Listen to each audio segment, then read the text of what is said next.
And they had the impudence to blame me, she yelled. Again her words reverberated until they became noise. It's your own fault, Rose, Theodora had said. I cannot allow you to become queen. You refuse to listen to anyone's counsel but your own, and you insist on being so undisciplined, disregarding the most basic principles of white imagination.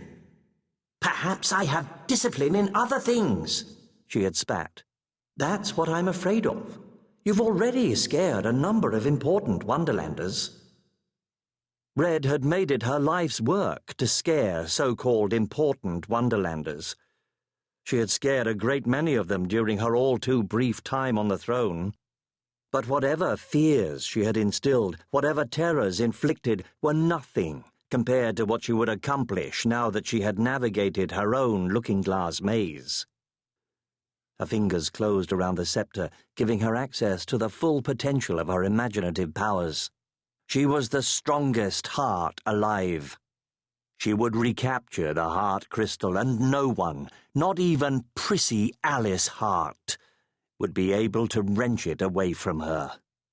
Ever. Part 1.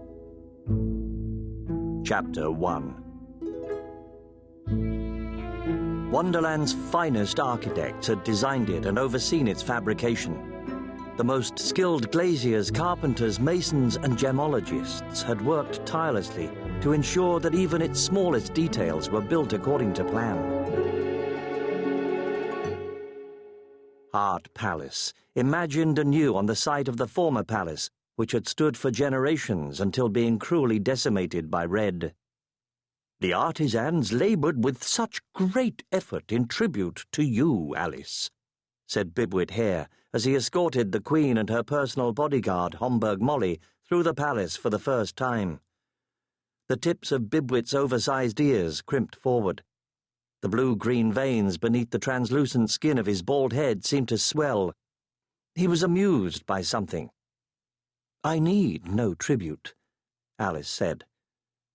Bibwit's eyebrows leaped up and his eyes widened in pleasure. So that was it. He had just wanted to hear her say it aloud. Why he never tired of hearing her expressions of selflessness, Alyss couldn't understand. It was as if he thought they proved the kind of queen she was and always would be. But if he only knew, I am far from selfless. You might not need a tribute, my dear Alyss, Bibwit went on, but the citizenry does, and those responsible for this magnificent palace— Humph, Molly said, shrugging open her millinery backpack, its various blades and corkscrews snapping to the ready. Have vowed that it should serve as a monument to white imagination, a declaration of your ascendancy over the, how shall we say, more sooty machinations of black imagination. The palace is an emblem of hope that you will— Yen, Molly grunted, retracting the weapons of her backpack with a shrug. Return our nation to the peace and contentment of your great-grandmother's reign, when it is supposed the queendom had never heard of dissension. Here we have the ancestral chamber. Bibwit guided Alyss and her bodyguard into a room whose vaulted, bejewelled ceiling twinkled purple and gold. In marbled crystal frames around the room hung screens of Alyss's parents, grandparents, and great-grandparents, the generations of hearts who had ruled in the service of white imagination. Hi-ya! Molly, please, Alyss said.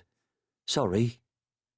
Molly shrugged a last time, the knives of her backpack folding shut. The millinery, Wonderland's elite security force, had been officially re-established, and the girl had taken to dressing in the uniform of its former leader, Hatter Madigan.